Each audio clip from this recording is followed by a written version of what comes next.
So, unboxing na tayo ng motorcycle headlamp grill guard cover for Honda ADV 160.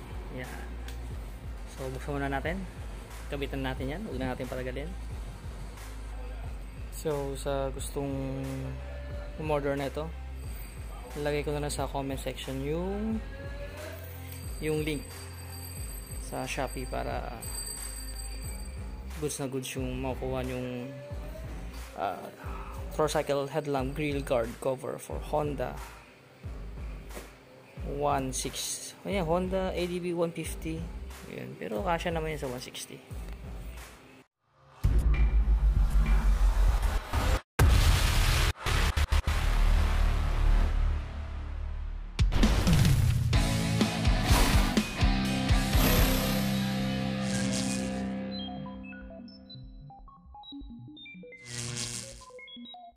Sa headlight grill nga pala, ito yung gamitin yung tornilyo yan. Saka ito yung mahaba. Yan, suksok. Dito muna, ganyan. Ganyan yan, mahaba naman yan. Ganyan siya. Yan. Kasi dito naman sa baba, ito yung gamitin nyo. Ito yung medyo mahirap eh. Kasi papasok yung sa butas. Tapos i-roscas nyo dun sa taas. Yun ang medyo dyan kayo magtatagal. So yan, silipin natin. Yan yung ano. Ganyan yung bagkabit. Parang yan ang pinaka ano niya eh. Pinaka lifter niya. Kita nyo ba? Ito. Yan. Kasi i-roscas nyo dun dito sa loob. So ganun din yan, kabilaan. Yan. Roscas nyo yan. Ganun din dito. Sapinan nyo kasi baka magasgas yung bearings nyo. Yan, ganyan din. Ito yung gamitin nyo. Yung mahaba. Yan. Tapos yan, ganyan lang. Parang puzzle kasi yan. So yan, ganyan. Assemble nyo na lang. Mas maganda, kinakalawang yan eh, yung nabibili sa Shopee. Kinakalawang yan ang kinakalawang na. So, bumili ako ng stainless na CNC. Ito, magkano isa na ito? Mahal ito eh. Parang, kung kukumpletuhin mo yung bolts na to, ng CNC, aabot ng 1.5 yata. Parang 50 yata isa nito, tapos 20 o 30 yung nut. Tapos itong pinaka bolt, parang 50 yata isa. Basta kabuuan yan naabot ng ano, mga 1.5 yata.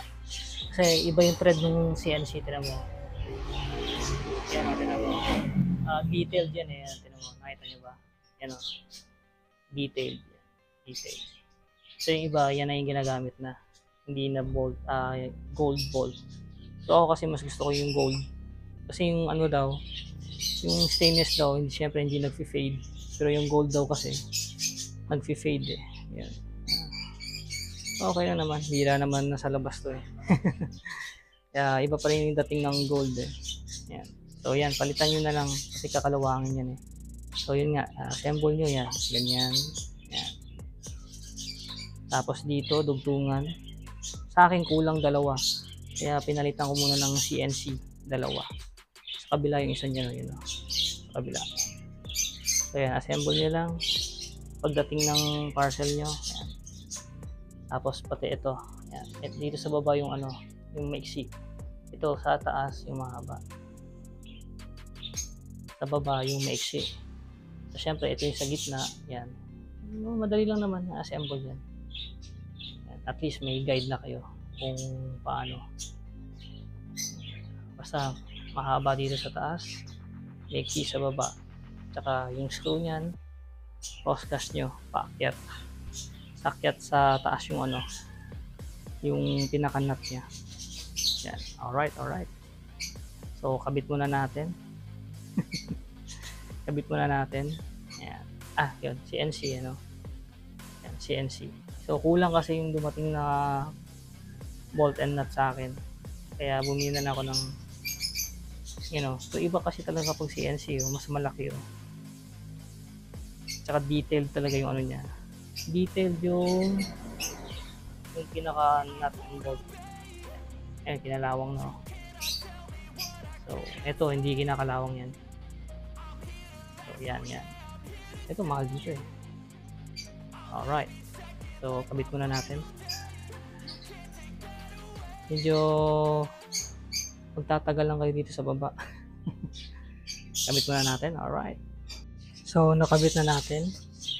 Ayan. So, ganyan na yung kabitan niya. Pasok nyo lang to para pasok nyo lang yan sa taas. Cross kasi dito sa taas. Yan. Itna mo lang tong parang pinaka-lister niya para hindi tumama dito. So kapag nakita mo medyo dikit, yan, katulad niyan, medyo dikit. Yan. Medyo dikit, di ba? Batakin mo lang. Wala naman yan eh. Batakin mo lang. Wala namang problema yan. Yan. Batak lang para malayo dun sa headlight. Batak lang. Nabibend naman yan na yan. Ito.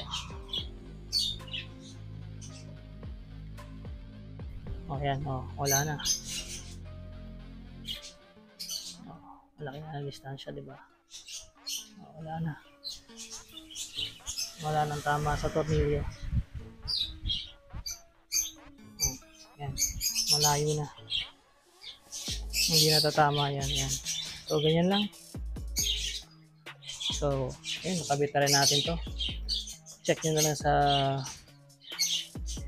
sa ibang video ko. Yan. Halos magkasunod lang naman yan kung paano mag-install nito.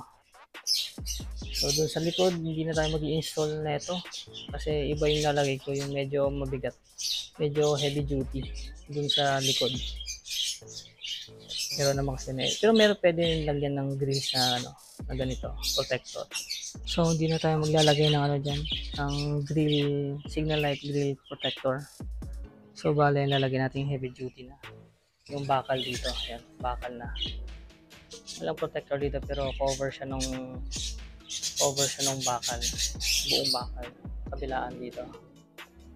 Bakal. Pasensya na. Madumi. Simula nung Marilaki ride ako, hindi ko pa nalilinis yan. Yan. So, yun na lang lagyan natin. Bakal. Heavy duty. Instead of grill.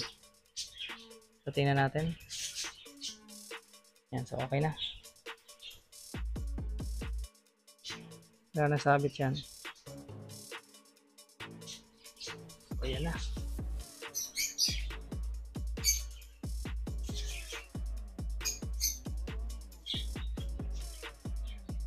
Ayos, diba? Kabit na rin natin to. Check nyo na lang sa YouTube ko kung paano i-install to. Medyo dinukot-dukot ko lang yan para mabilis. Mahirap kasi yan. Mahirap maglagay yan or babaklas yung bearings kasi may crash guard na ako. So suggest ko, huwag muna kayo magpakabit yan. Grills, crash guard, unahin nyo muna to. Para hindi kayo mahirapan katulad to. Pero dinukot-dukot ko lang yan kasi kailangan ko munang tanggalin to.